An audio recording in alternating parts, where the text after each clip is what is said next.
Biz Tarım Kırsal Kalkınmayı Destekleme Kurumu TKDK olarak bugüne kadar yaptığımız yatırımlarla ülkemize ve kendi şehrimize ciddi katkılar sunduk.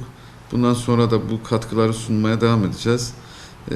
Bizim tabii faydalanıcılarla yaptığımız istişarelerde bugüne kadar edindiğimiz tecrübelerimize dayanarak sürekli bu yatırımları daha da hızlandırabilmek ve kolaylaştırabilmek adına bazı kararlar alıyoruz ve bu kararları işletmeye çalışıyoruz.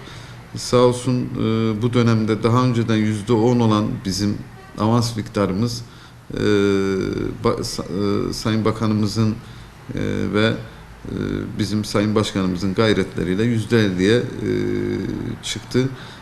Ne demek bu? Yani bir yatırımcı bize projesini sunduğu zaman eğer projesi onaylanırsa bize getireceği teminat mektubuyla hak etmiş olduğu hibe miktarının %50'sini avans olarak alabiliyor. Bu da şu demek oluyor.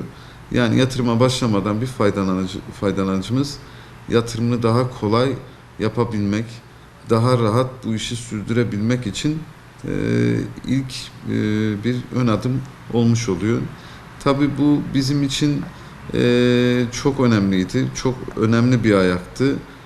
Faydalanıcılarımızın en çok sıkıntı yaşadığı noktalardan biri ilk etapta işe başlama anındaki sıkıntılardı. İnşallah bununla birlikte bu süreçte daha kolay olacak, daha rahat gidecek.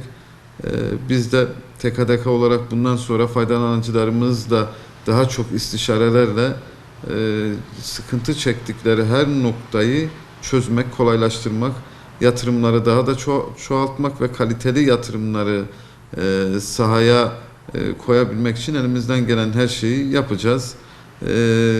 TKDK bundan sonra da projeleri almaya devam edecek ve bu projeleri hayata geçirilip sürdürülebilirliğini de takip ederek bu projelerin hem ülkemize hem şehrimize de ciddi katkılar sunmasına devam edecek.